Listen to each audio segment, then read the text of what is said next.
পানি লাগবে? পানি, কারো পানি লাগলে নিতে পারেন। অনেক অনেক বোতল পানি রেখে গেছে মুগ্ধ আমাদের জন্য।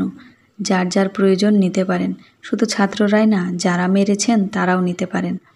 অনেকেই ভাবতে পারেন ভিডিও তৈরি করছে, খুব ভালো আছে, কিন্তু বিশ্বাস করেন মনের অবস্থা একদমই ভালো নেই। আমি জানি আমাদের সবারই মনের এইরকমই অবস্থা। আমরা চাই না আমাদের সন্তানেরা, আমাদের ভাইয়েরা এভাবে রাস্তায় মারা যাক।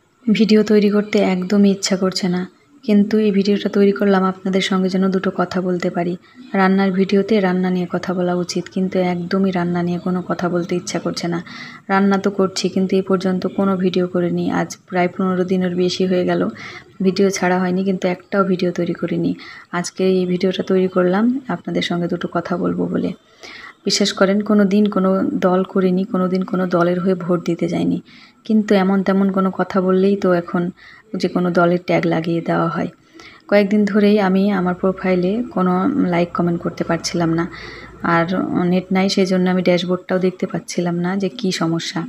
তারপরে যখন নেট আসলো আমি ড্যাশবোর্ডের ভিতরে ঢুকে দেখলাম তেমন কিছুই নেই, ড্যাশবোর্ডটা আমার ঠিকই আছে। বুঝতে পারছিলাম না কি হলো, যার কারণে আমি কাউকে লাইকও দিতে পারছি না, কমেন্টও করতে পারছি না।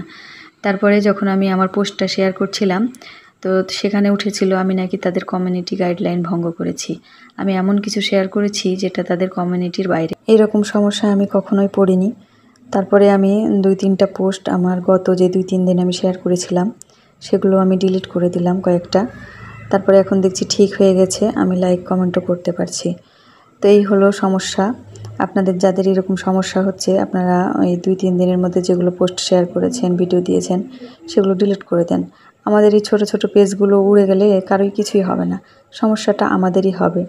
তা আমরা যদি টিকে থাকতে না পারি তাহলে আমরা এইগুলো নিয়ে কথা বলবো কিভাবে, তাই না? আসলে কি জানেন, আল্লাহ ছাড় দেয় কিন্তু ছেড়ে দেন না। আমরা অবশ্যই আল্লাহর উপর ভরসা রাখবো আর ঠিক সময়ের অপেক্ষা করব।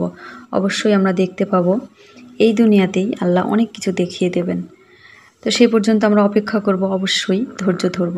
আমি সব সময় যেগুলো ভিডিও পোস্ট করি খুব যত্নর সাথে তৈরি করি। যেগুলো ভিডিও তৈরি করি রান্না করার সময়, সেই রান্নাগুলো আমি গুছিয়ে গুছিয়ে খুব সুন্দর করে রান্না করি। কিন্তু কয়েকদিন যাবৎ মনের অবস্থা এতই খারাপ, কোনো কিছুই ভালো লাগছে না। রান্না করার সময় কোনো ভিডিও তৈরি করতে ইচ্ছা করছে না, গুছিয়ে রান্না করতে ইচ্ছা করছে না। আমি জানি না এই অসুস্থ সমাজটা আদৌ ঠিক হবে কি না, আল্লাহ পাক ভালো জানেন।